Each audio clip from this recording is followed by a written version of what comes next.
Hello दोस्तों, कैसे हैं आप। उम्मीद करती हूँ आप सभी बहुत अच्छे होंगे। चलिए जानते हैं अपनी आज की कहानी के बारे में। आदित्य, बेटा जरा सुनो, तुम और माही कब शादी करने वाले हो। मम्मा, माही से तो मेरा कब का ब्रेकअप हो गया और अगले हफ्ते उसकी शादी भी है। आदित्य ने बेपरवाह स्वर में कहा और वहाँ से चला गया। मैं हैरत में पड़ गई। आजकल के बच्चे कितने बिंदास हैं, इन्हें मोहब्बत खेल लगती है। प्यार को यूं भुला देना जैसे क्रिकेट के मैदान में छक्का लगाते वक्त बॉल गुम हो गई हो। मैं गुमसुम सी खड़ी अपने अतीत में झांकने लगी थी। पापा का लखनऊ से दिल्ली ट्रांसफ़र हो गया था, तब मैंने वहाँ एक नए स्कूल में दाखिला ले लिया था। 20 सत्र में एडमिशन लेने के कारण मेरे लिए पूरी क्लास अपरिचित थी। शिफ्टिंग के कारण मैं काफ़ी दिन स्कूल नहीं जा पाई, इसलिए मेरा सिलेबस भी छूट गया था। मुझे कुछ समझ नहीं आ रहा था। मेरी क्लास टीचर ने उसी क्लास में पढ़ने वाले आर्यन से मेरा परिचय करवाया और उससे कहा कि आर्यन, तुम काव्या की पढ़ाई में मदद करना। आर्यन ने मुझे अपने नोट्स दिए, जिससे मुझे पढ़ाई में काफ़ी हद तक मदद भी मिली थी।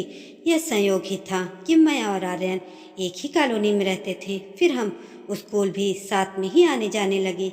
हम एक दूसरे के घर जाकर पढ़ाई भी करते और पढ़ाई के साथ हम अन्य विषयों पर भी चर्चा करते थे। कभी कभी साथ में मूवी भी देखने चले जाते थे, तो कभी छत पर यूं ही टहलते रहते थे। धीरे धीरे हमारे मम्मी पापा भी जान गए कि हम दोनों अच्छे दोस्त हैं। हम दोनों ने स्कूल में टॉप किया।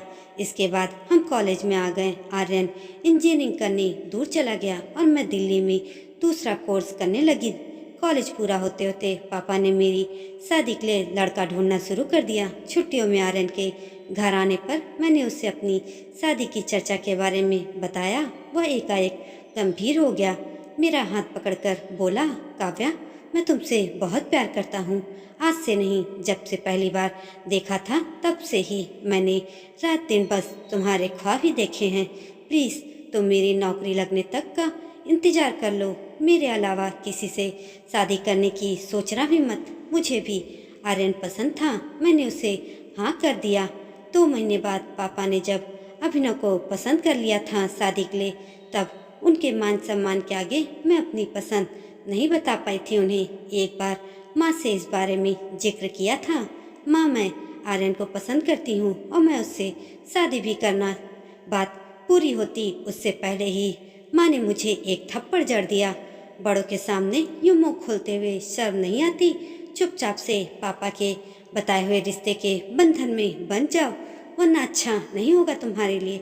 माँ की धमकी के आगे मैं मजबूर हो गई थी।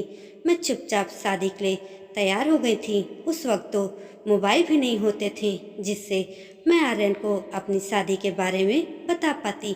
शादी के बाद मैं आगरा आ गई अभिनव के साथ। करीब 2 साल बाद मेरी मुलाकात आर्यन से हुई। हम दोनों के बीच सुनने सुनाने को अब कुछ भी शेष नहीं था। आर्यन ने ही अपनी बात कही, जरूर तुम्हारी कोई मजबूरी रही होगी, वरना कोई यूँ बेवफा नहीं होता। तुम्हारी शादी हो गई तो इसका मतलब यह नहीं कि मैं तुमसे मोहब्बत करना ही छोड़ दूँ। तुम अपनी शादी निभाओ और मुझे अपने इश्क से वफा करने दो। हम दोनों की आंखें नम हो गईं। तब से लेकर आज तक आर्यन ने मेरी हर तकलीफ, हर दुख और सुख में साथ दिया। मैं आर्यन जैसा सच्चा दोस्त पाकर निहाल हो गई थी। अभिनव और आर्यन की अच्छी बनती भी थी। उसने शादी नहीं की।